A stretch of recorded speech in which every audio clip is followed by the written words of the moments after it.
When a millionaire arrives at his luxury yacht on a grey morning, he's shocked to find a 4-year-old girl sleeping inside the boat. Filled with anger, he demands she leave immediately. But as he gets closer, his heart races. The little one is burning with fever, shaking and visibly ill. Driven by an impulse he doesn't even understand, he decides to help her. What he doesn't imagine is that this girl carries a secret so disturbing that, when discovered, will make the ground disappear beneath his feet and change his life forever.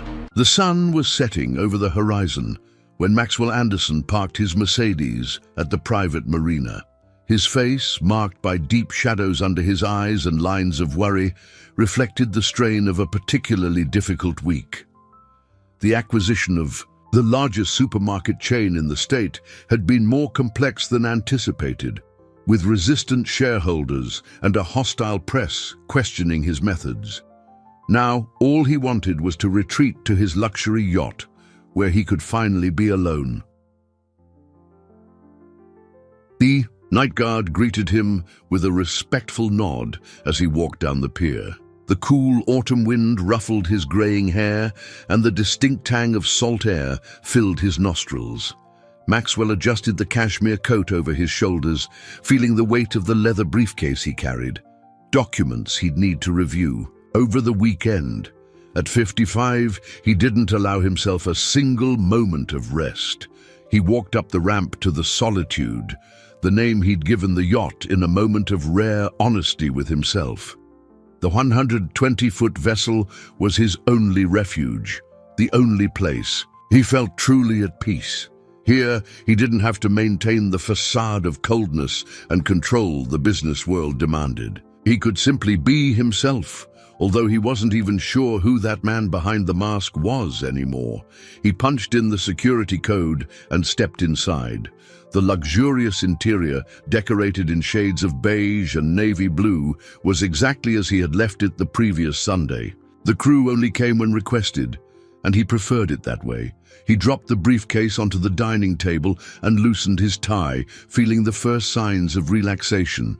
He went to the bar and poured himself a finger of scotch, sipping the amber liquid while observing the city lights through the panoramic window.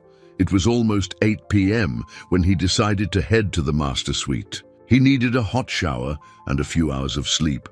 The hallway was dim, lit only by the soft glow of recessed lighting. He turned the doorknob and pushed the door open, already anticipating the comfort of his king-size bed. The first sign that something was wrong was the abnormal warmth in the room. Maxwell frowned, his hand fumbling along the wall for the light switch. When the light flicked on, his heart nearly stopped. There was someone in his bed, a small child, curled up on the Egyptian cotton. Sheets was trembling violently. His first impulse was to back away and call security. How had someone managed to break onto his yacht? Where was the alarm system that had cost a fortune? But before he could reach the phone, a faint moan froze him in place. The child, a girl, who couldn't be more than 4 years old, was burning up with fever. Maxwell approached cautiously. Her small face was flushed and covered in sweat, her brown hair plastered to her forehead. She wore a simple cotton dress, already rumpled and damp. Her small hands clutched a thin blanket tightly, as if seeking protection. "Grandma," she murmured, without opening her eyes. "It hurts." Something strange stirred inside Maxwell's chest, a feeling he hadn't experienced in a long time, something he had buried along with other inconvenient emotions. Compassion? No. It must just be the scotch kicking in. He picked up the phone, his fingers hovering over the keypad. One call and his security team would handle it. The police would be called, the child would be taken to some shelter, and his life would return to normal. But as he looked again at the small figure shivering in his bed, an old, painful memory flashed through his mind like lightning. A young woman crying, begging to be heard while he closed his office door on her. "All you care about is money and power." She had screamed, and he had replied, with the coldness that made him famous, "And all you care about are impossible dreams." The girl coughed, a harsh, painful sound that seemed to tear through her small body. Maxwell realized his hands were trembling. As he lowered the phone, he approached the bed again and touched the child's forehead. She was scorching hot. Without a second thought, he wrapped her in the blanket and picked her up. She was terrifyingly light. "I'm taking you to the hospital," he said, more to himself than to her. "It's going to be okay." As he hurried off the yacht, carrying this unexpected burden, Maxwell didn't realize his life was about to change forever. He couldn't imagine that. This sick child, who had mysteriously appeared in his bed, carried secrets he had spent decades trying to forget. The nearest private hospital, Coastal Medical Center, was 20 minutes from the marina. Maxwell drove with one hand on the wheel, his eyes darting between the road and the small body trembling in the passenger seat. He had reclined the seat and improvised a bolster with his own cashmere coat. The girl alternated between moments of unconsciousness and feverish delirium, murmuring words he could barely understand. "Grandma, promise, Angel said." Her voice was as fragile as a butterfly's wing beat. "Big boat, man will help." Maxwell gripped the steering wheel tighter, feeling an anxiety he hadn't experienced in years. Why hadn't he called an ambulance? Why was he, Maxwell Anderson, the man who hadn't driven himself in over a decade, crossing the city in the middle of the night with an unknown child? His secretary would have a fit if she knew. A stronger moan made him press the accelerator. The girl's breathing was becoming increasingly difficult, a frightening wheeze accompanying each inhale. He didn't need to be a doctor to know this was serious. The last time he'd heard a sound like that? No, he couldn't think about that now. Those memories needed to stay locked away where they belonged. When they finally reached the hospital, Maxwell didn't wait for the valet. He parked in a spot reserved for ambulances, scooped the girl into his arms, and ran into the emergency room. The heat radiating from the small body was alarming. "I need help." His voice, accustomed to commanding boardrooms, sounded strangely vulnerable. "She has a high fever." A medical team quickly approached with a gurney. Maxwell hesitated for a moment before letting the girl go. Why was this so hard? She was nothing to him. Probably the daughter of some marina employee who what? Decided to leave a sick child on his private yacht? Nothing made sense. "Are you the father?" a nurse asked, placing a thermometer under the girl's armpit. "No, Maxwell hesitated. How could he explain this situation without sounding completely insane? "I found her on my yacht. She was like this with a fever." The nurse frowned, giving him a suspicious look. "You found a child alone on your yacht?" "Exactly." He straightened his posture, trying to regain his usual authority. "You can verify my identity. I'm Maxwell Anderson.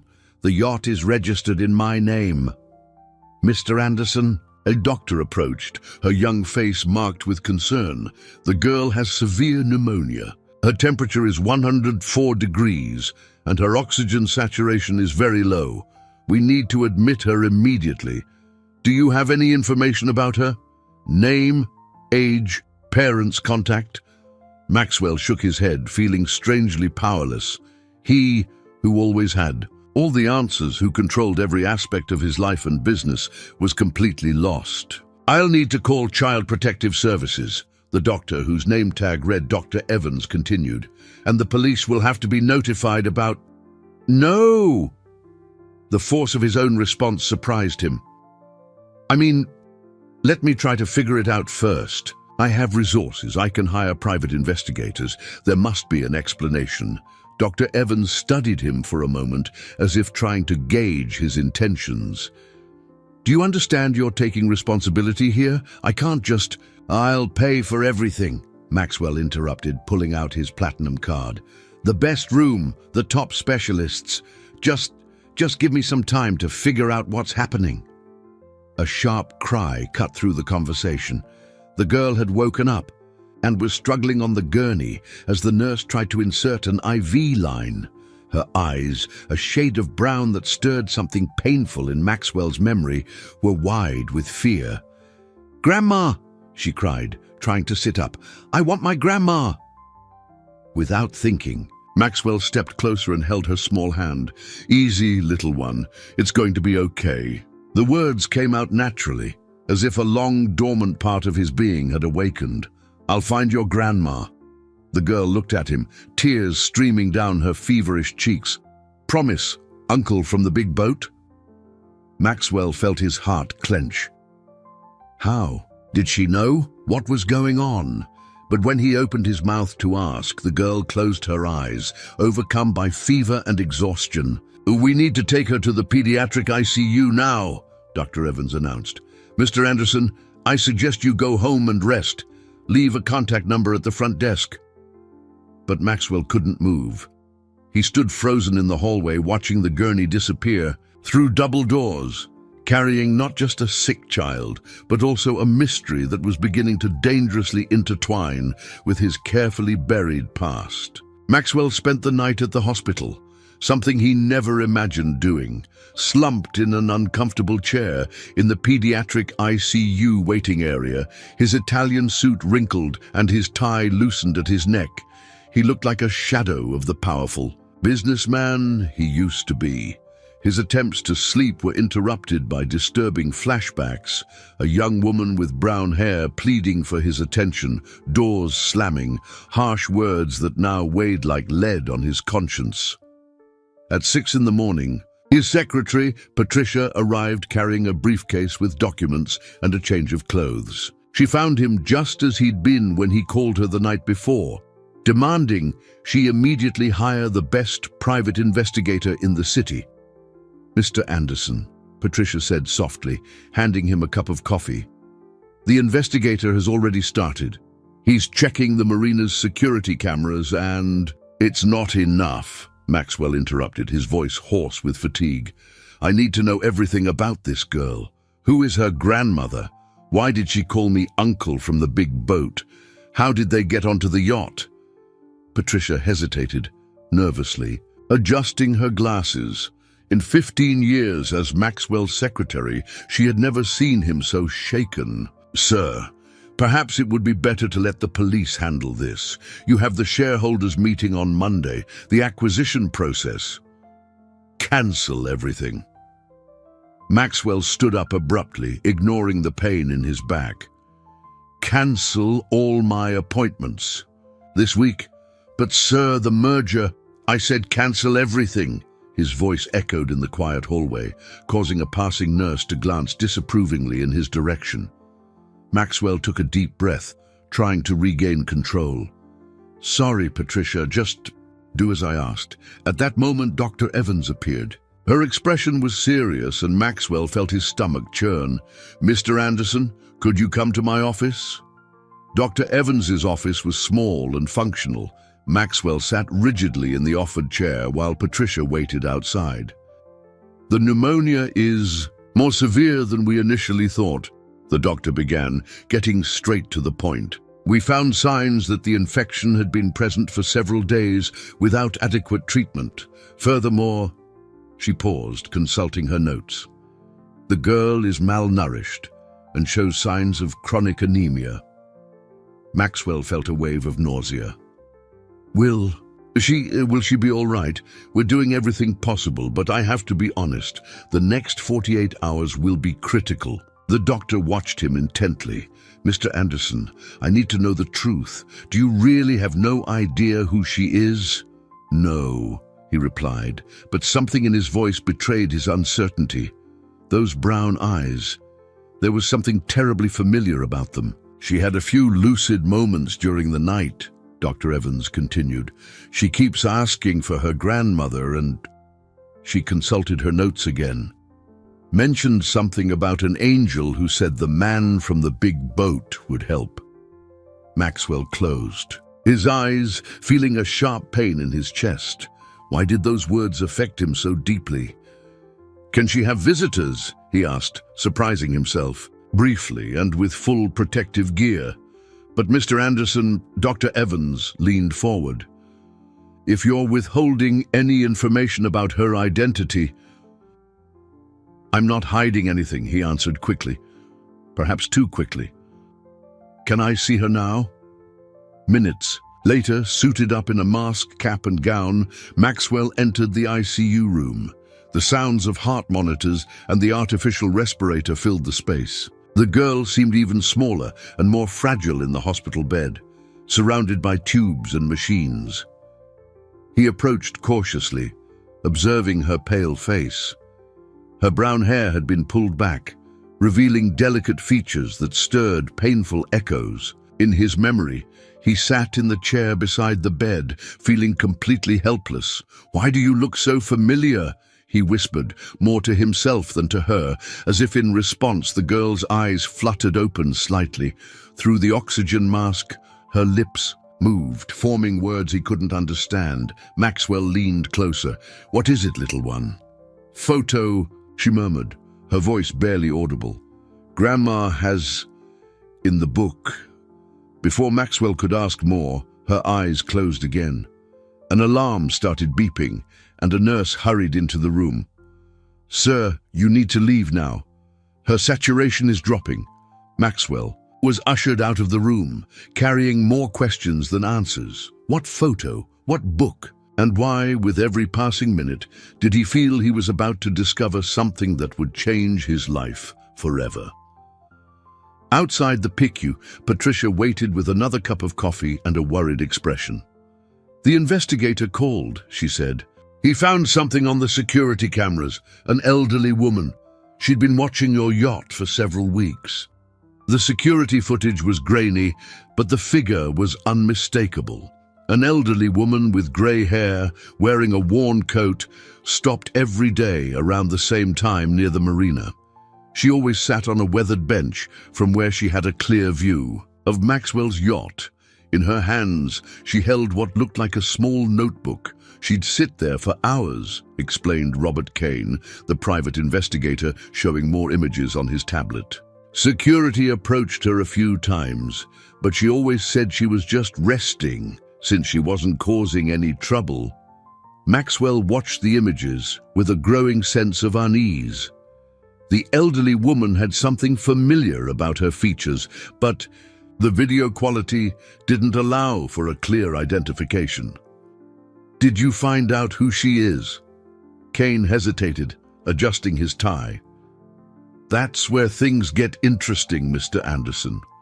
She lives in a fishing village about 2 miles from here, a very modest area. Her name is Helena Martinez." Martinez. The surname hit Maxwell like a punch to the gut. His hand started to shake and he had to sit down. "Mr. Anderson, are you all right?" "Continue," Maxwell ordered, his voice hoarse. "Well, she lives with her granddaughter in a simple house near the fishing harbor. Neighbors say the girl, Sophia is her name, has been in her care since her mother left about 2 years ago." Kane consulted his notes. "The most worrying detail is that Mrs. Helena hasn't been seen in 3 days. The neighbors are concerned. They say she was sick but refused to go to the hospital." Maxwell closed his eyes, trying to process the information. Martinez. Helena. Martinez. The name echoed in his mind, bringing back memories he had spent decades trying to suppress. "I need to go there," he declared, standing up abruptly. "Now." Mr. Anderson, Patricia, who had been quietly observing the conversation, intervened. "You've been up for over 24 hours. Perhaps it would be better—" I said. "Now." His voice came out louder than intended, causing a passing nurse to glance his way disapprovingly. They were in the PICU waiting area, where Sophia was fighting pneumonia. Kane cleared his throat, uncomfortable. "There's one more thing, sir. We found this on the bench where Mrs. Helena used to sit." He pulled a crumpled envelope from his pocket. It was addressed to you. With trembling hands, Maxwell took the envelope. The handwriting was delicate but firm. Inside, there was only a small piece of paper with a few words written on it. "You promised you'd always protect me." Now's your chance to keep that promise, even 20 years later. The paper slipped from his fingers. Patricia quickly picked it up from the floor, but Maxwell was already moving, walking briskly towards the exit. "Take me to her house," he ordered. Kane, who hurried to keep up. The drive to the fishing village was made in tense silence. Maxwell's driver navigated the black Mercedes through increasingly narrow and dilapidated streets. The smell of fish and salt air intensified as they neared the harbor. Helena's house was a simple two-story structure, its paint peeling, with a small porch. Children's clothes dried on a makeshift clothesline, swaying sadly in the sea breeze. Maxwell climbed the worn steps, feeling every beat of his heart. Kane had managed to get a key from a concerned neighbor. The door opened with a creak. The interior of the house was humble but impeccably clean. Children's toys were organized in a corner of the living room, along with some colorful books. On the wall, a child's drawing depicted what looked like a large boat. "Mrs. Helena's room is upstairs," Kane informed him. Maxwell climbed the stairs as if in a trance. The main bedroom was small, with a single bed and an old dresser. On top of it, several picture frames. He approached, and his heart almost stopped. In one of the photos, a young woman smiled, embracing Helena. She had the same brown eyes as Sophia, the same smile he saw in his nightmares. Ana Martinez, his first and only true love. "Mr. Anderson." Kane's voice seemed to come from far away. "I found something you need to see." The investigator held a photo album, its pages yellowed with time. On the cover, handwritten, was the title, "Memories Time Can't Erase." Maxwell took the album with trembling hands. As he opened it, a loose photo fell to the floor. When he picked it up, his world collapsed. It was him, 20 years younger, holding Anna. And in the next photo, she displayed a pregnant belly, her face radiant with happiness. Maxwell's phone, making him jump. "It was the hospital, Mr. Anderson." Dr. Evans's voice was tense. "Sophia's condition has worsened. You need to come immediately." Maxwell stormed through the hospital corridors like a hurricane, the photo album still clutched in his hands. His face was pale, and beads of sweat trickled down his forehead. Dr. Evans's words on the phone echoed in his mind. She had a respiratory arrest. In the PICU, the scene was chaotic. A team of doctors and nurses surrounded the small bed where Sophia fought for her life. The sound of the machines was deafening, and medical orders were shouted urgently. SATs down to 70%. Pressures dropping. Prep for intubation. Maxwell watched everything through the glass, feeling more powerless than he ever had in his entire life. All his money, all his power were useless at that moment. His legs buckled, and he had to lean against the wall to keep from falling. "She's my granddaughter," he whispered to himself, the reality finally settling like a crushing weight in his chest. My granddaughter. Patricia, who had arrived shortly after him, gripped his arm tightly. "Sir, you need to sit down." But Maxwell couldn't move. His eyes were fixed on the small figure on the bed, on the doctors fighting to keep her alive. The album in his hands felt like it weighed a ton.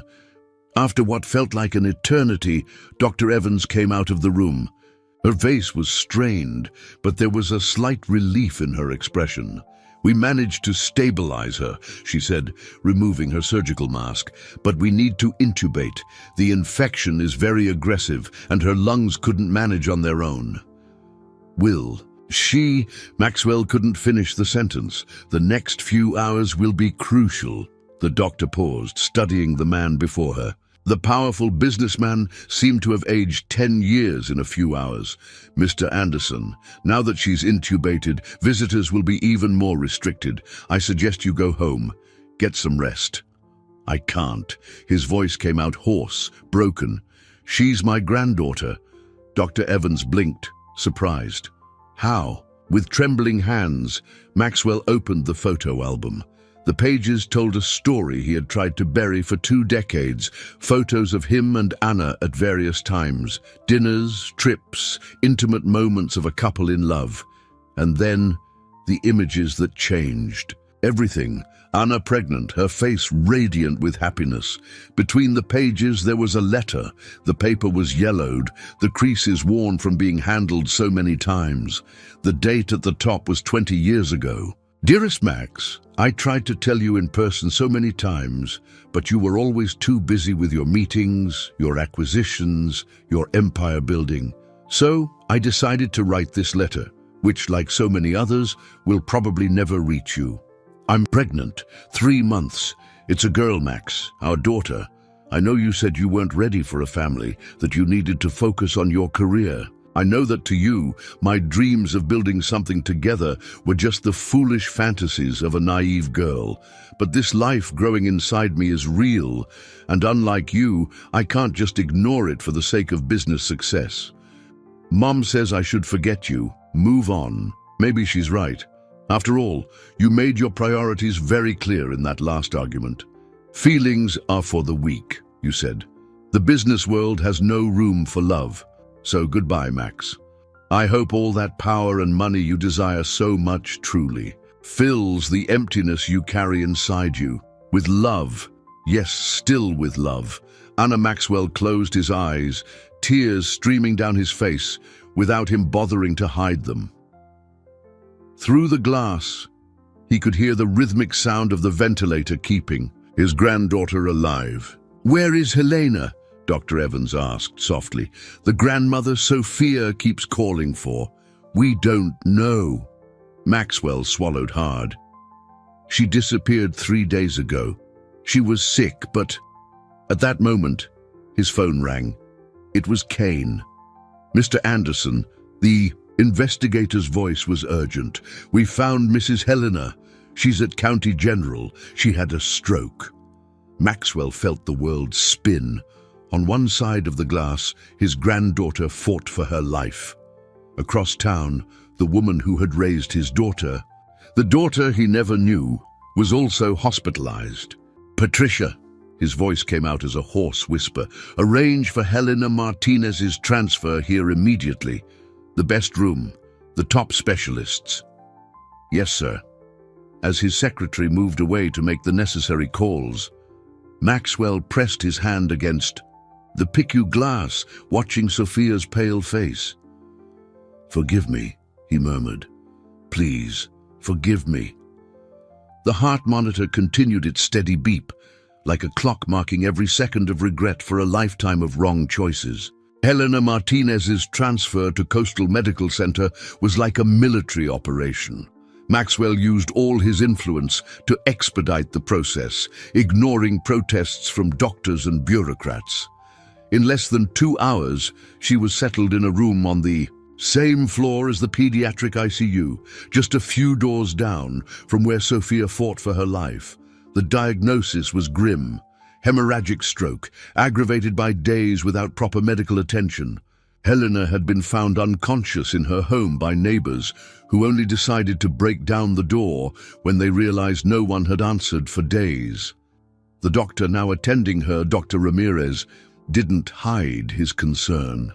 Her condition is delicate, he explained to Maxwell, consulting the scans. Besides the stroke, she has pneumonia and signs of malnutrition. Apparently, she had been neglecting her own health for a long time. Maxwell felt his heart clench even tighter. The doctor's words painted a picture of a woman who had sacrificed everything to care for her granddaughter. His granddaughter, the daughter of the daughter he abandoned. Is she conscious? She drifts in and out, Dr. Ramirez replied. In her lucid moments, she only asks for Sophia. As if on cue, Helena began to stir in the bed. Her eyes opened slowly, disoriented at first, then focused on Maxwell.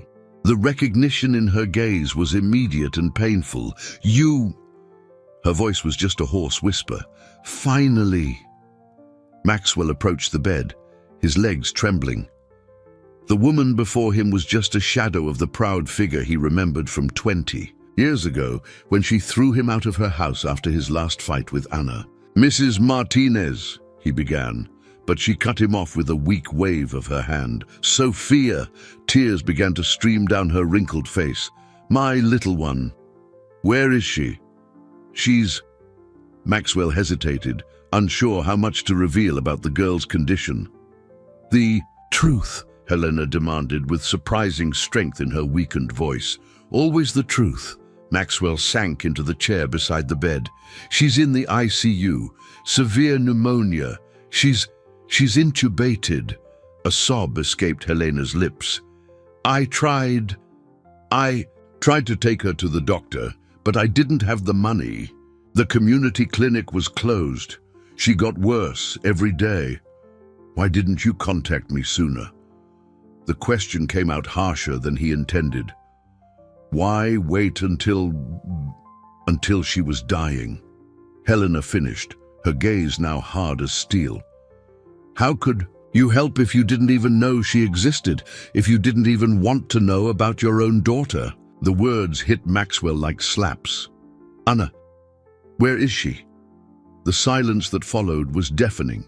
Helena closed her eyes, fresh tears streaming down her face. "My Anna." Her voice choked with pain.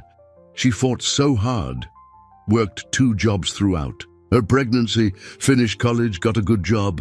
She never let your absence defeat her. Maxwell gripped the bedrail so tightly, his knuckles turned white. "Please." "Cancer," Helena said finally. 2 years ago. It was fast, thank God. She didn't suffer much. The world seemed to disappear beneath Maxwell's feet. Anna was dead. The woman he loved, who carried his child, whom he abandoned out of pride and ambition, was dead. Her last words, Helena continued, each word seeming to cost her immense effort, were about you. She said that despite everything, she never stopped loving you. That she hoped one day you would meet Sophia because she had your eyes. A monitor started beeping insistently. Dr. Ramirez and a nurse rushed into the room. "Pressure's rising," the nurse announced. "Irregular heartbeat." "Mrs. Martinez," the doctor called, checking her pupils. "You need to calm down." But Helena grabbed Maxwell's sleeve with surprising strength. "Promise," she gasped. "Promise me you'll take care of her, that you won't abandon her like you did Anna." "I promise," Maxwell replied, tears flowing freely down his face. "I swear on Anna's memory." The album. Helena struggled to speak. "In the back of the closet, there are more letters, all the letters she wrote to you, our girl's whole life, your daughter's." Her eyes began to close, her hand losing its grip on Maxwell's arm. "Get him out of here," Dr. Ramirez ordered. "I need to stabilize her." Maxwell was pushed out of the room, the sound of monitors and urgent medical voices following him down the hall. He stumbled towards the pediatric ICU observation area, where Sophia remained motionless, connected to tubes and machines. Patricia, who had watched everything in silence, approached with a glass of water. "Kane brought this from Mrs. Helena's. A room," she said softly, handing him an old shoebox. Inside, dozens of envelopes, all addressed to him, organized by date.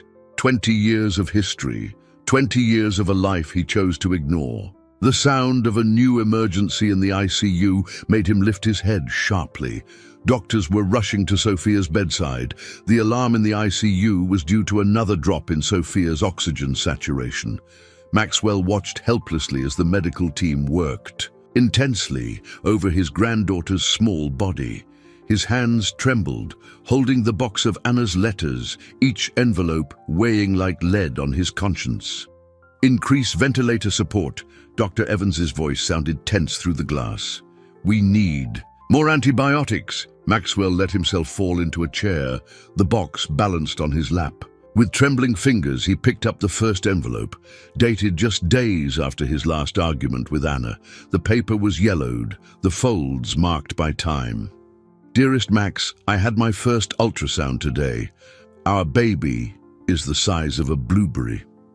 The doctor said everything is fine, that the heartbeat is strong. I cried when I heard that sound for the first time. Thump, thump, thump, thump, so fast and determined. Mom was with me, held my hand the whole time. But it should have been you there, Max. It should have been your hand holding mine, your eyes. Marveling at that first image of our daughter.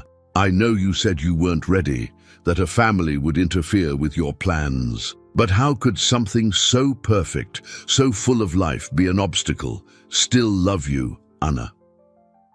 Tears blurred his vision as he picked up the next letter. Max, I'm 5 months along today. Our little one is getting more active. Kicks like a tiny soccer. Player, especially at night.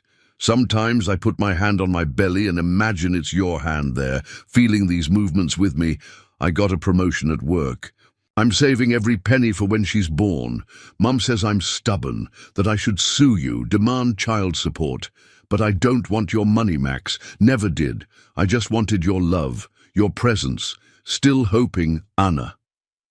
The sound of Sophia's monitors began to stabilize. Maxwell looked up just in time to see Dr. Evans give a thumbs up through the glass. His granddaughter was stable again, though still critical. With trembling hands, he continued reading. Letter after letter, Anna chronicled her pregnancy, the birth of their daughter, whom she named Maria Sophia. Sophia in honor of Maxwell's own grandmother, a detail that made his heart ache even more, and her early years. Max, Sophia took her first steps today. She fell several times, but always got back up with a determined smile.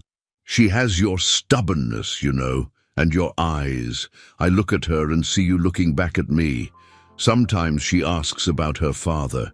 She's still very young, but she already notices that the other kids at daycare have something she doesn't. I tell her daddy is traveling, working far away. I don't have the heart to tell her he chose an empire of concrete and numbers over our love. Still thinking of you, Anna. A touch on his shoulder startled him. It was Patricia. Sir, there's a social worker here wanting to speak with you. And she hesitated. Your nephew Thomas is on the phone. He saw the news about the girl on the yacht on social media. Maxwell closed his eyes. Thomas, his nephew, and until now sole heir, was the last person he wanted to deal with right now. Tell him I'll call back later. He's quite insistent, sir.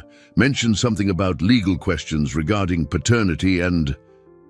I said later. Maxwell took a deep breath, trying to control himself. Sorry, Patricia. I just need a moment. He turned his attention back to another letter, this one dated just 3 years ago. Dearest Max, the doctor said it's aggressive, that it spread too fast. Mum cries in secret, but tries to stay strong in front of Sophia. I'm not afraid of dying, Max. I'm just afraid of leaving our girl. She's so special, so full of life. She has your entrepreneurial spirit, set up a little lemonade stand last month and convinced all the neighbors to buy from her. But she also has a huge heart, the kind you used to have before you let the business world harden your soul. I always imagined that one day you would find us, that you would meet your daughter, fall in love with her like I fell in love with you all those years ago. Now with time running out, that dream seems increasingly distant, still loving you, even after everything, Anna. A new alarm sounded, but this time it wasn't Sophia's. It was from Helena's room. Maxwell jumped up, the letters tumbling from his lap, scattering across the floor like autumn leaves. Dr. Ramirez ran down the hall, shouting orders. Code Blue, start resuscitation protocol. Maxwell stood paralyzed in the middle of the hallway, caught between the room where Helena fought for her life and the ICU where Sophia breathed through machines. Anna's letters at his feet seemed to scream silent accusations. Patricia began to gather the envelopes but stopped when she saw a photo that had slipped out of one. It was recent, showing Sophia on her last birthday, blowing out candles on a small cake. Behind the photo, Anna's shaky handwriting read, "My greatest masterpiece, our daughter." The sound of chest compressions echoed down the hall, while fresh, Tears streamed down Maxwell's face. The medical team worked for 20 minutes trying to revive Helena. Maxwell watched through the half-open door, each second marked by the rhythmic sound of chest compressions and the sharp beeps of the monitors. When Dr. Ramirez finally stepped back from the bed, shaking his head in defeat, something inside Maxwell broke. Time of death, 10:47 p.m. The doctor's voice sounded distant, as if from another world. Maxwell stumbled into the room. Helena looked asleep, her face serene despite the violence of the resuscitation.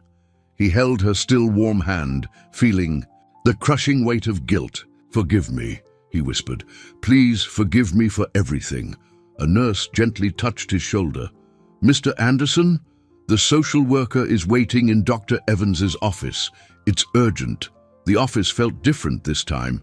Besides the doctor and the social worker, a middle-aged woman named Regina Torres, there was a man in an expensive suit whom Maxwell immediately recognized. Martin Walsh, his nephew Thomas's lawyer. "What an unpleasant surprise," Maxwell said, his voice raw with exhaustion and grief. "Mr. Anderson," Regina began, her tone professional yet kind, "we're here to discuss Sophia's situation with Mrs. Martinez's passing. The situation is that my client has serious concerns," Walsh interrupted, adjusting his silk tie. "Mr. Anderson never mentioned having a daughter. There are no records of child support payments, no legal acknowledgement of paternity. And now, conveniently, a child appears on his yacht." Maxwell felt his blood boil. "Are you implying this is some kind of fraud? Thomas is merely protecting his interests," Walsh continued, smooth as velvet. "As the sole legal heir, gentlemen," Regina intervened firmly, "our immediate concern is Sophia's well-being. With her grandmother deceased and her medical condition still critical, we need to establish temporary guardianship." Dr. Evans, who had been silent until then, cleared her throat. "From a medical standpoint, Sophia requires intensive care. If she recovers, she will need constant supervision. And Mr. Anderson, with his demanding schedule and lack of parental experience, would be the best option." Walsh smiled with false concern. "My client is prepared to hire the best caregivers, provide a suitable home." "Your client, Maxwell," snarled, standing up, "is only concerned about his inheritance. Sophia is not an asset to be fought over in a business negotiation." "No," Walsh agreed, his smile widening. "She's a child who needs stability. Perhaps we should discuss this with a judge? I'm sure he'd be interested to know how a critically ill girl ended up alone on your yacht." Regina frowned. "Mr. Walsh, are you suggesting negligence on Mrs. Martinez's part?" "I'm suggesting there are many unanswered questions." Walsh opened his briefcase, pulling out some documents. For instance, why did Mr. Anderson never seek out his alleged daughter? Why did Mrs. Helena, if she truly knew who he was, wait so long? And more importantly, where is the DNA test proving this whole story? Maxwell felt the blood drain from his face. Amid the chaos of the last few hours, he hadn't thought to arrange a test. Just then, Patricia hurried into the room. "Mr. Anderson! Sophia!" Everyone jumped to their feet. Through the office window, they could see the intense activity in the PICU. Her saturation dropped drastically, Dr. Evans explained as they rushed down the corridor. Her right lung collapsed. Maxwell stopped before the PICU glass, watching helplessly as the medical team fought to save his granddaughter. The sound of the heart monitor filled the air, each beep like a hammer blow to his heart. "She looks just like her mother," he said softly, his voice choked with emotion. "Same eyes, same determined smile. But the stubbornness..." He gave a sad chuckle, tears streaming down his face. "The stubbornness is mine." Regina watched his reaction intently. Walsh checked his phone, likely already drafting some legal petition. Dr. Evans had entered the ICU to assist. Patricia approached, holding something in her hands. Found one more thing in Mrs. Helena's box. It was a different envelope, newer, addressed to Sophia. With trembling hands, Maxwell opened it. Anna's handwriting, already shaky from her illness, covered the page. My little Sophia, if you're reading this, it means you've finally met your grandfather. I know you must be confused, maybe even angry. But I need you to know one thing. Your grandfather isn't a bad man. He just lost his way, let the fear of love become bigger than love itself. I hold a hope in my heart that one day you two will meet. And when that happens, I'm sure he'll see in you what I always saw. The chance to start over, to do things differently, to choose love above all else. Love you forever, Mommy. The sharp sound of an alarm cut through the air.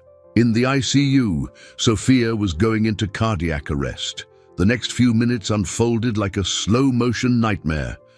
Maxwell watched, paralyzed, as the medical team fought to bring Sophia back.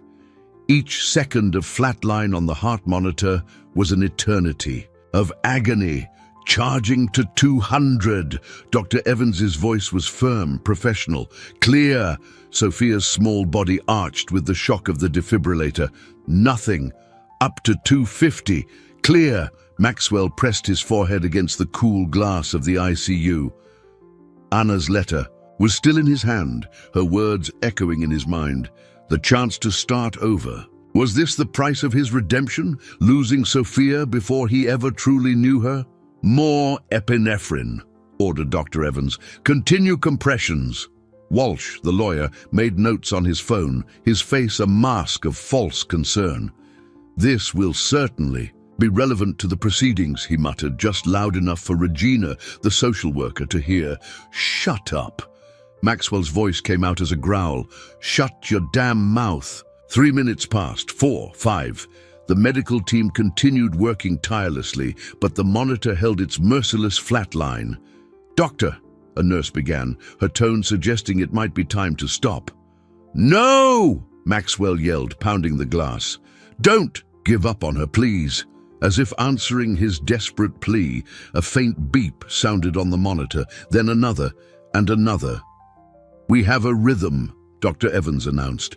Still very unstable, but Maxwell dropped to his knees, sobbing. Patricia quickly knelt beside him, holding his shoulders. Regina watched the scene with tear-filled eyes. Mr. Anderson, she said softly, we need to talk about the next steps. With Mrs. Helena deceased and Sophia's condition so grave. She needs stability, Walsh interjected again.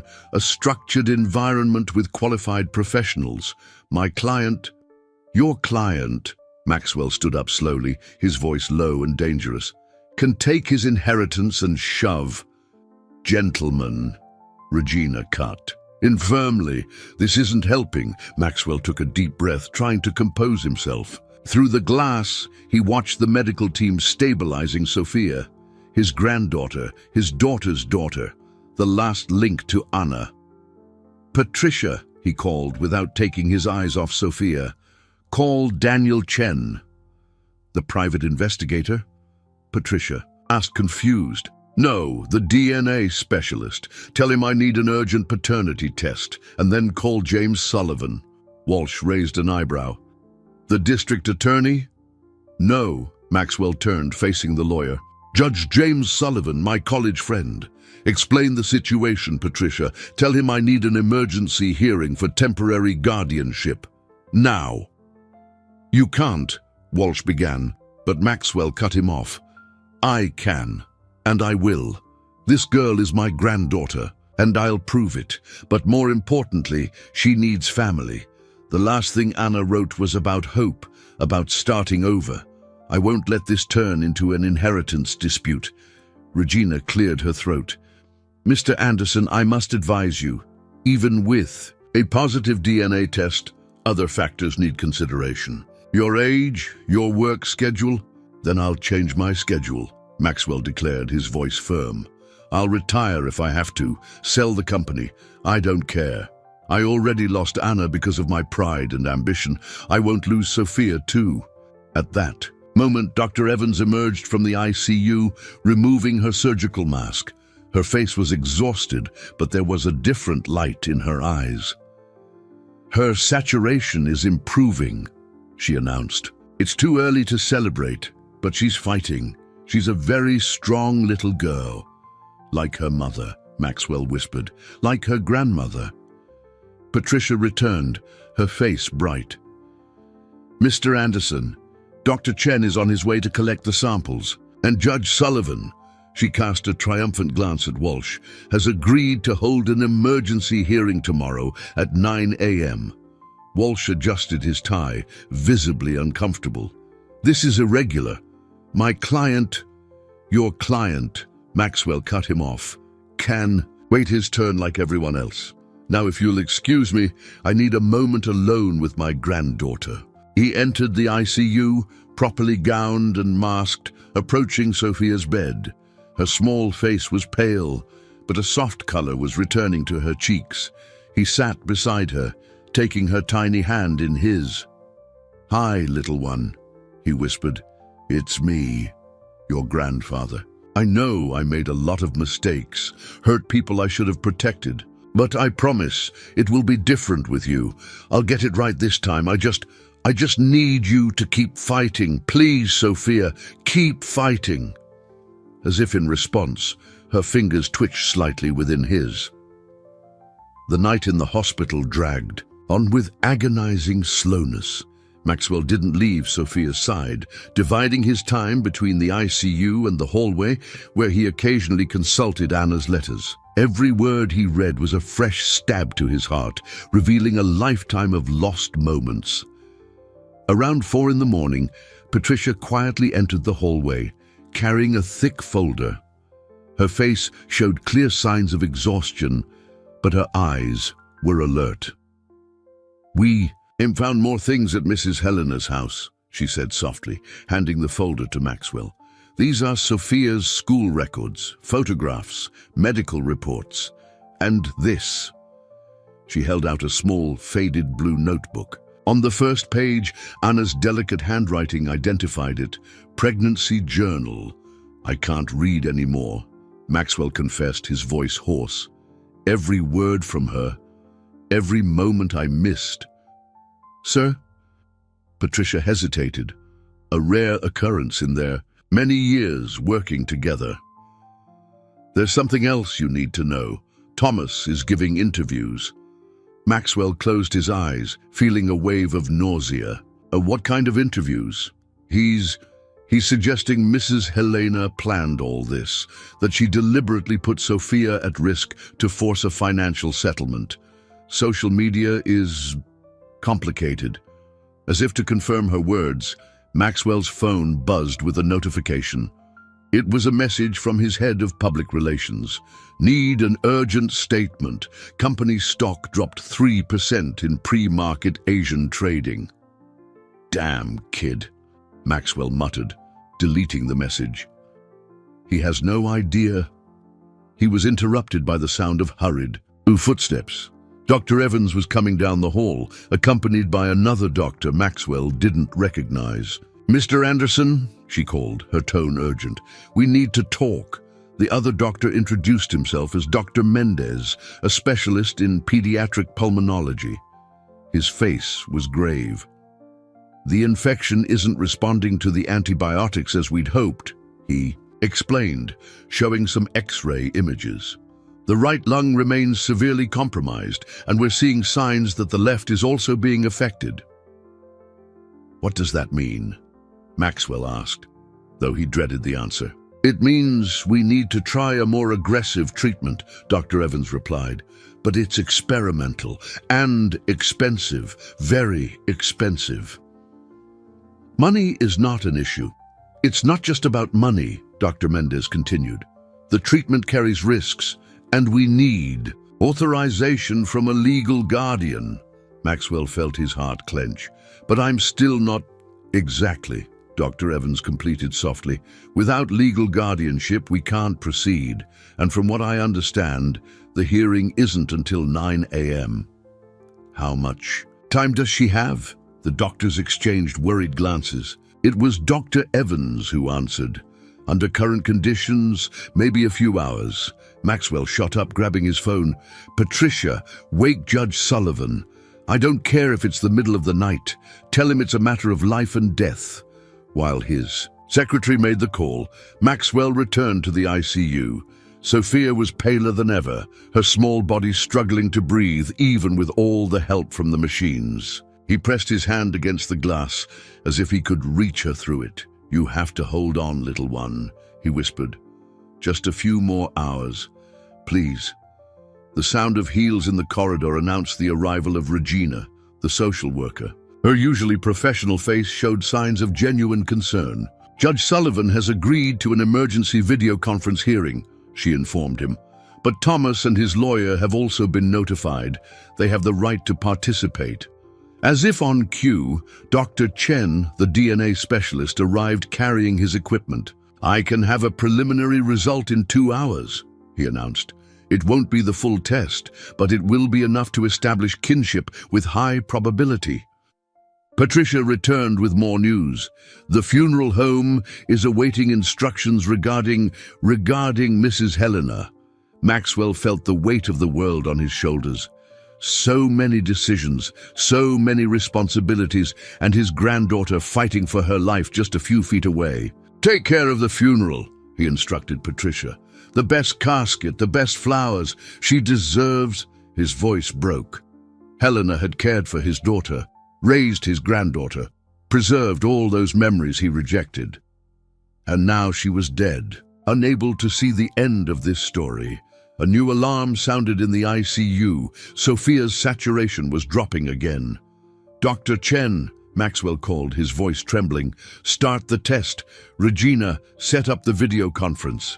"Patricia, already contacting our legal team," she confirmed. Through the glass, Maxwell watched the medical team adjusting the machines, fighting to keep his granddaughter alive. In a few hours, the sun would rise over the city, bringing with it a hearing that would decide not only Sophia's guardianship, but her very survival. "Just a little longer, my love," he whispered, a tear rolling down his face. "Just a little longer." The hospital conference room had been transformed into a makeshift courtroom. At 6:30 a.m., the video conference screen showed Judge Sullivan's serious face, still in his pajamas, but with his usual professional gravity. In other windows appeared Thomas, his lawyer Walsh, and a newly assigned assistant district attorney for the case. Maxwell sat rigidly in his chair, trying to maintain composure despite the last 48 hours without sleep. Regina, the social worker, sat beside him, organizing a stack of documents. Patricia stood near the door, dividing her attention between the meeting and her tablet, where she received constant updates on Sophia's condition. "Considering the emergency nature of this hearing," Judge Sullivan began, "let's get straight to the point. Dr. Chen, please present your preliminary findings." The DNA specialist cleared his throat, adjusting his glasses. "The tests indicate a probability exceeding 99.9% of a grandparent-grandchild relationship between Mr. Anderson and the minor Sophia Martinez." Thomas let out a bitter laugh through the screen. "Of course they do. How much did you pay for that result, Uncle?" "Mr. Anderson, Jr., the judge warned sternly, "one more interruption and you will be removed from this hearing." Dr. Evans, who had just entered the room, approached the microphone. "Your Honor, we need an urgent decision. The patient's condition is critical, and the experimental treatment—" "How convenient," Walsh interrupted, his smarmy smile visible even through the screen. "The child mysteriously appears on the yacht, the grandmother dies, and now we need an extremely expensive experimental treatment, all perfectly orchestrated to—" "Shut up!" Maxwell exploded, slamming his fist on the table. "You didn't know Helena. You didn't know Anna. You have no idea what they went through. What—" "Order!" Judge Sullivan raised his voice. "Mr. Walsh, your insinuations are serious and unfounded. Dr. Chen is a respected professional, and the test results are conclusive. Dr. Evans, please explain the medical situation." The doctor detailed Sophia's critical condition and the need for The new treatment. As she spoke, Patricia slid a note to Maxwell. Sats dropping again, team standing by. Maxwell felt his heart clench. Every minute lost in this argument was a minute less for his granddaughter. Your Honor, Regina intervened, her voice calm but firm. I would like to present some documents found at Mrs. Helena Martinez's residence. She began sharing images of Anna's letters, the diary and the photographs on the screen. It's clear there was no attempt at extortion or fraud. On the contrary, Mrs. Helena kept this story secret for years, only reaching out to Mr. Anderson when she got desperate for money, Thomas completed venomously. When she was dying, Maxwell corrected, his voice choked. When she realized Sophia would be left alone in the world. Judge Sullivan studied the documents intently. These letters, are they all addressed to Mr. Anderson? Yes, Your Honor. Anna, my daughter, wrote to me for 20 years. Letters I never received because Maxwell swallowed hard, because I was too proud, too blind to see what truly mattered. And now we're supposed to believe in your sudden transformation, Walsh questioned. A man known for his ruthlessness in business, who abandoned his own pregnant daughter, would be the best guardian for a child. No, Maxwell replied, surprising everyone. I'm not the best guardian. I'm a flawed man who made unforgivable mistakes, but I'm the only family Sophia has left. And unlike your client, I'm not thinking about inheritance or money. I'm thinking about the last thing Anna wrote to her daughter. He picked up the final letter, the one addressed to Sophia, and began to read aloud. His voice trembled with each word, tears streaming freely down his face. Your grandfather isn't a bad man. He just lost his way. At that moment, Patricia let out a small cry. On her tablet, an urgent message from the PICU flashed in red. Dr. Evans was already on her feet. Your Honor, we don't have any more time. Sophia is going into respiratory collapse. Judge Sullivan straightened in his chair. Given the evidence presented and the urgency of the medical situation, I grant temporary guardianship of Sophia Martinez to Mr. Maxwell Anderson, under the supervision of social worker Regina Torres. A court order will be issued within minutes. This is absurd, Thomas protested. We'll appeal. But Maxwell was already out of the room, running towards the PICU, where another battle for his granddaughter's life was just beginning. The experimental treatment began immediately after the court's decision. Maxwell watched through the PICU glass as the medical team administered the new medication, his hands tightly gripping the rosary he had found among Helena's belongings. He had never been a religious man, but at that moment he clung to any hope. It's a combination of antivirals and immunomodulators, explained Dr. Evans, her face showing the fatigue of so many hours on duty. Developed specifically for severe cases of resistant pneumonia. But her body is very weak. The fever, the malnutrition, the stress from the recent cardiac arrests, all of it has compromised her defenses. Maxwell leaned his forehead against the cool glass. On the other side, Sophia seemed even smaller, even more fragile, connected to so many tubes and monitors. Her little face was so pale it almost blended into the white hospital sheets. What we found at the house, Patricia spoke softly, approaching, with a folder, helps explain the situation. The medical bills, pharmacy receipts. Helena had been sick for months, but she spent all her money on Sophia's medicine. When she herself got worse, she chose to save her granddaughter. Maxwell completed, his voice thick with emotion. While I was accumulating millions, she had to choose between buying her own medicine or Sophia's. Regina, who had just arrived from the conference room, cleared her throat discreetly. Mr. Anderson, there's something you need to see. She held out a crumpled piece of paper found at the bottom of Helena's purse. It was a newspaper clipping about Maxwell's business expansion in the port area. She had been watching you for months, Regina continued, not just at the yacht, but through the news. According to neighbors, she always said she was waiting for the right moment. The right moment for what? For this. Regina showed a small notebook, the last entry dated 3 days prior. Helena's handwriting, already shaky, read, "The doctor says the stroke is inevitable. I can feel my body failing, but I can't leave without securing Sophia's future. Maxwell Anderson is no longer the scared young man who abandoned my Anna.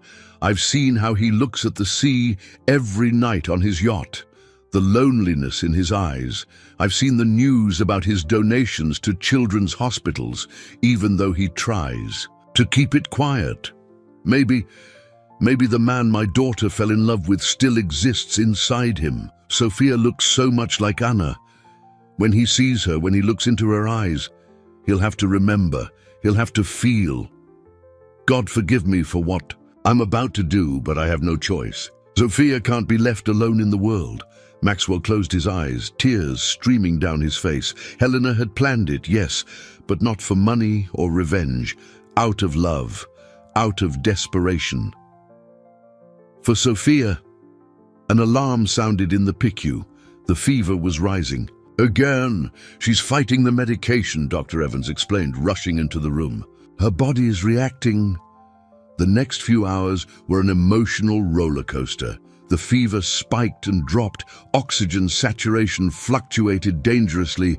Each beep from the monitors, a fresh torture. Maxwell didn't leave the hallway, even when Patricia tried to convince him to rest. "I can't," he replied, his eyes fixed on his granddaughter. "I can't leave her alone. Not again." Around noon, a nurse came running with new lab results. Dr. Evans studied them for long minutes, her face unreadable. "Well?" Maxwell barely recognized his own voice. "The infection," she began, readjusting her glasses. "It seems to be responding. Slowly, but—" Maxwell staggered, his legs giving way. Patricia quickly brought a chair.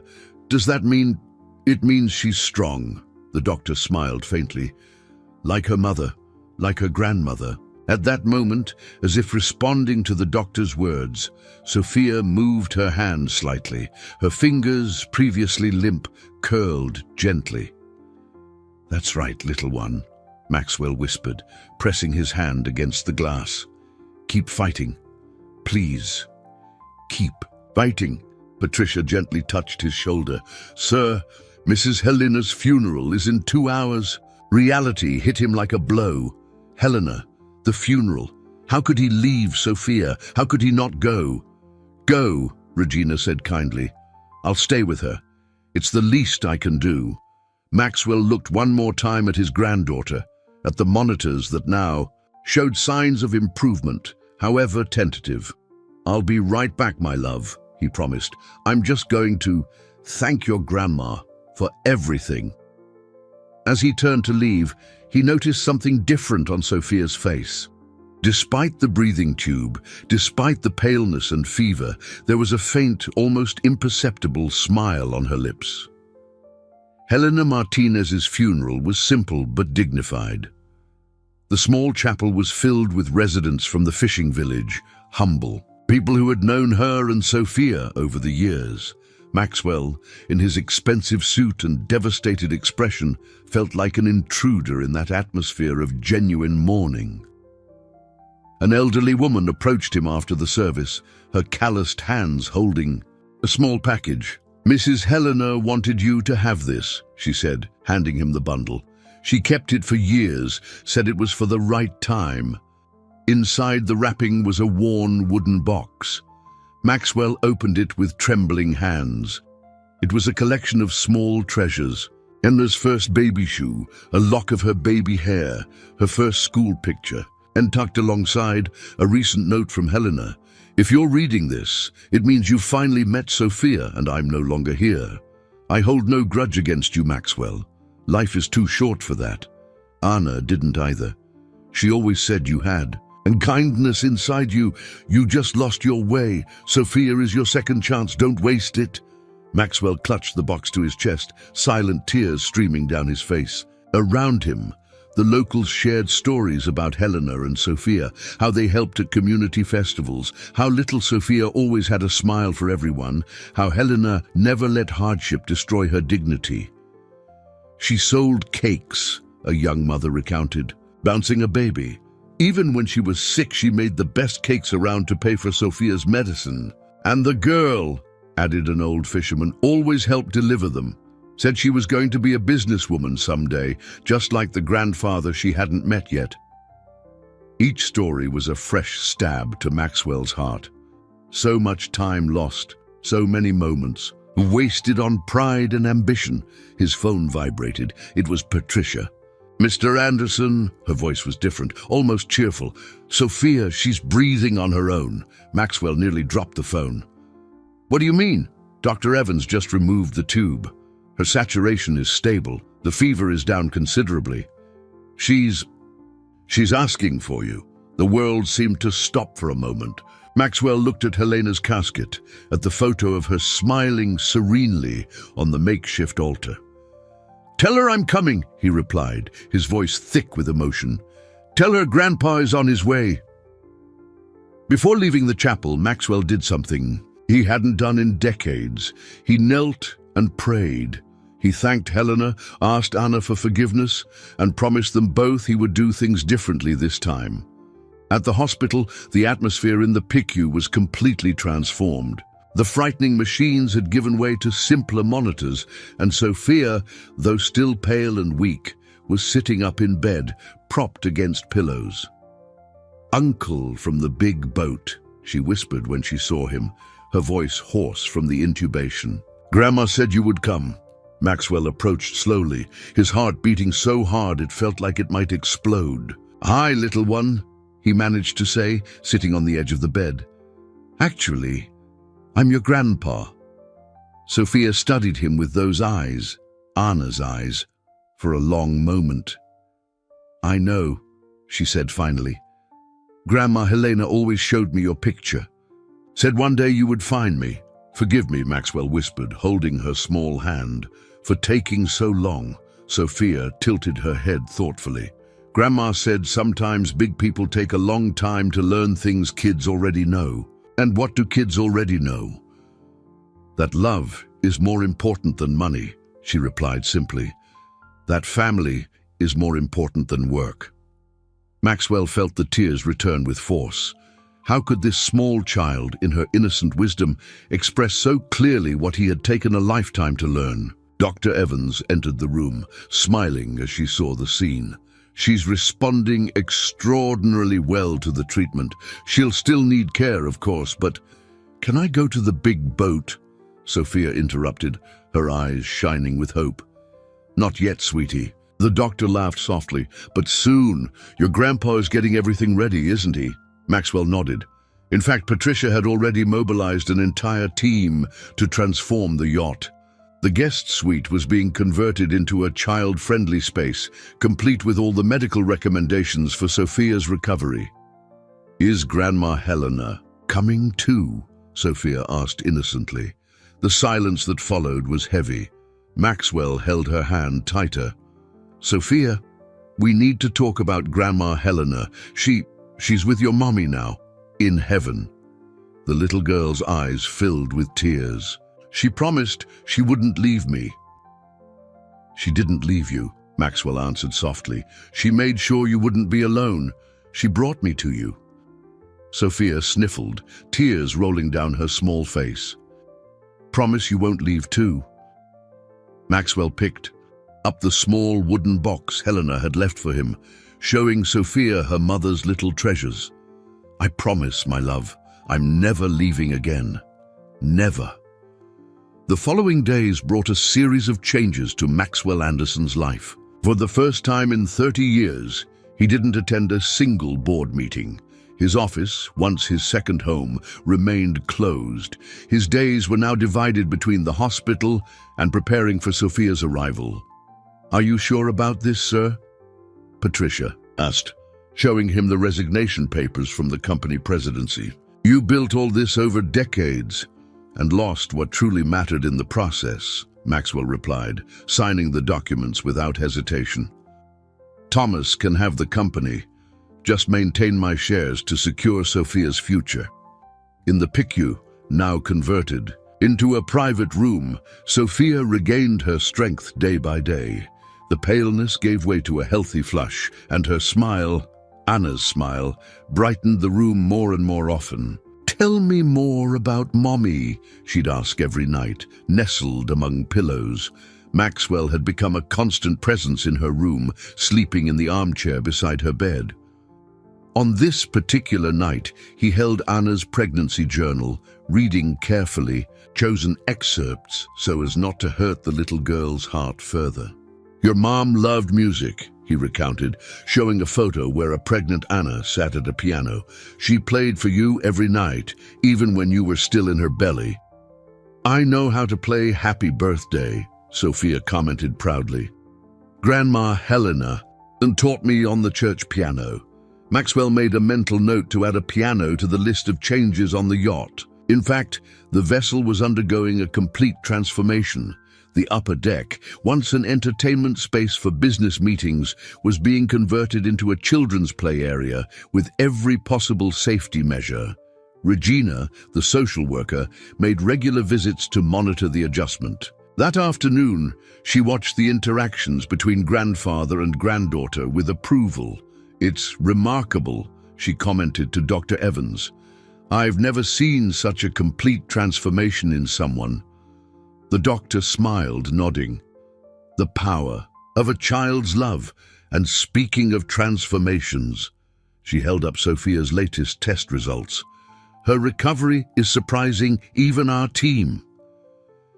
In the room, Sophia showed Maxwell her drawings, a new activity she adored.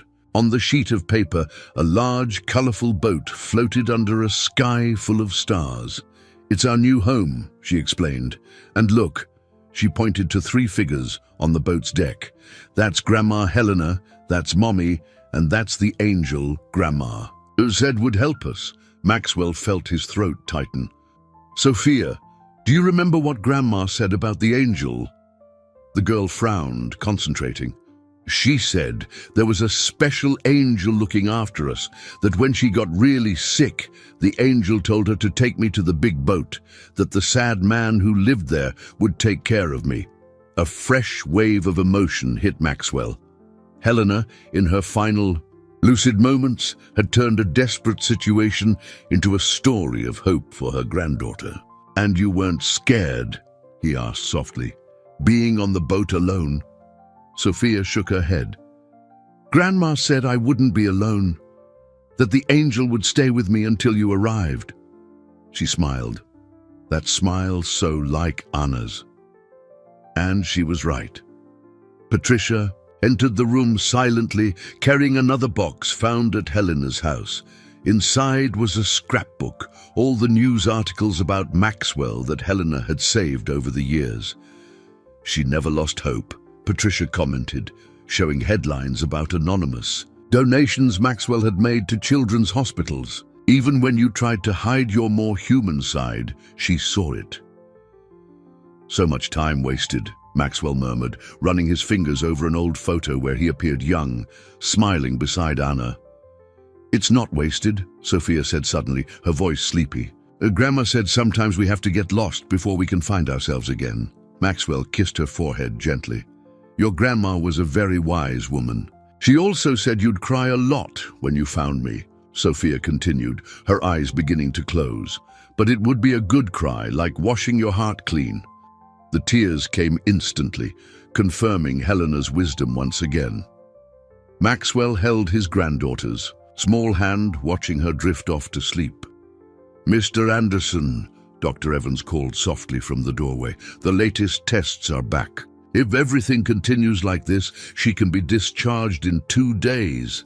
Is the yacht ready?" he asked Patricia, without taking his eyes off Sophia. "Almost everything, just missing..." She consulted her list. "The piano. Get the best one you can. Find," Maxwell instructed. "And Patricia, prepare the documents to establish a foundation, the Helena Martinez Foundation." "What will its purpose be?" Maxwell looked at his sleeping granddaughter, at the drawing of the boat with the angelic figures at the headlines Helena had so carefully preserved. "To help other Helenas and Sophias," he replied, "so no grandmother has to choose between her medicine and her granddaughters, so no child has to wait so long to find her family." In Sophia's drawing, the stars seemed to shine brighter, as if approving the plan.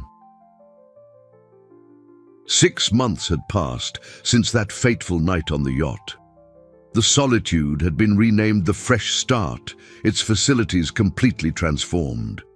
The once austere and formal deck now boasted cheerful colors and carefully secured toys. In the center of the main salon, a grand piano held pride of place, its keys frequently touched by small, learning fingers. On this special Sunday morning, Maxwell helped Sophia get ready for an important event. She wore a light blue dress, specially chosen for the occasion, and her brown hair was arranged with matching ribbons. "Are you nervous, little one?" he asked, adjusting the bow in her hair. Sophia shook her head, smiling that smile that still made his heart ache with its resemblance to Anna's.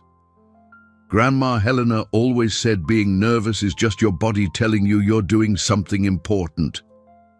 Maxwell smiled, marveling once again at the wisdom his granddaughter had inherited from her 2 extraordinary guardians.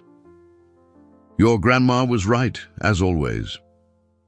The event was to be held at the old fishing harbor, now renovated thanks to investments from the newly established Helena Martinez Foundation. Where precarious shacks once stood, there was now a modern medical clinic, a daycare center, and a community center offering music and art classes.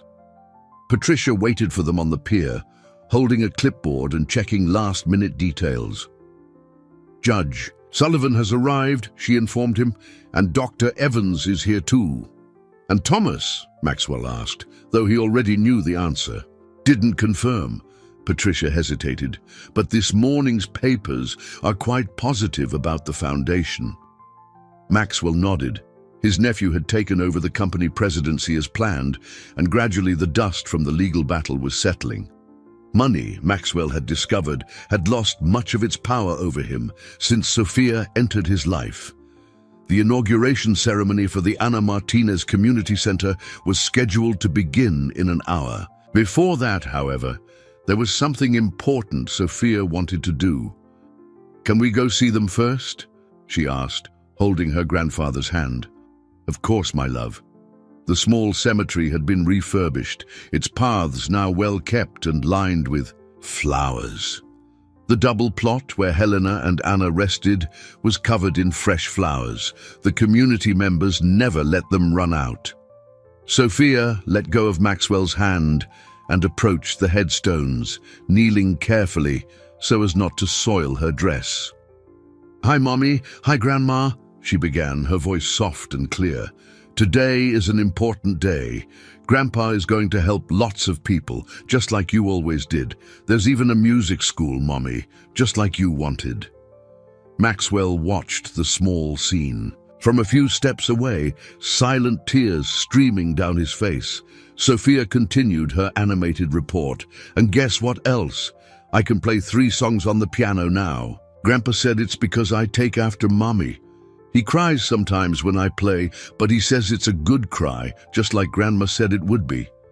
She paused, running her little fingers over the names engraved on the stone.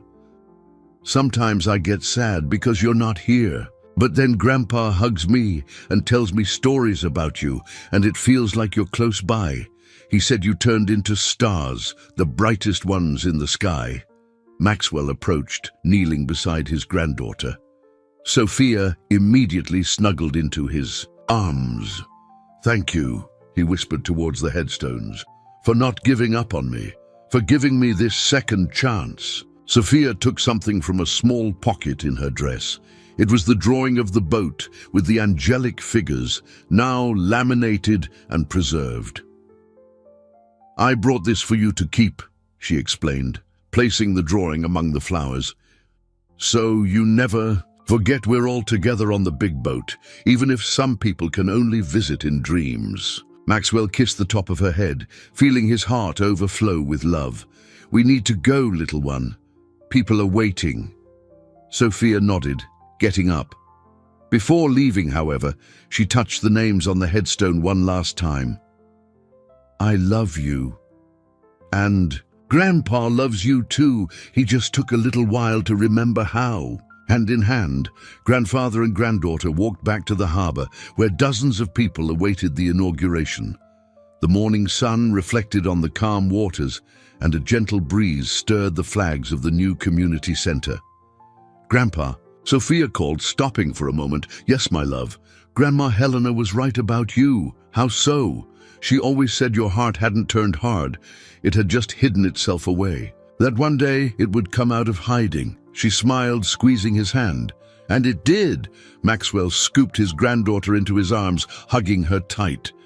In the distance, the chapel bells began to ring, announcing the start of a new day, a new story. In the small cemetery, the breeze gently stirred the drawing among the flowers.